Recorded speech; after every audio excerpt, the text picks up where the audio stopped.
Scan for SOV and straight A's only. Let's go!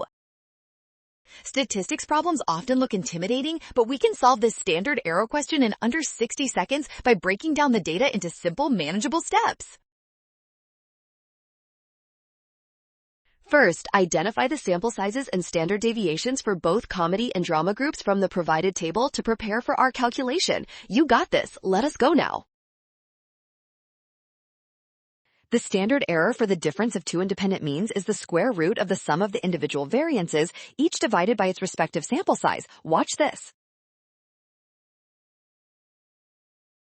Finally, compare our derived expression with the given choices. We see that option A perfectly matches our calculated standard error formula. That makes it the correct answer. Boom, done.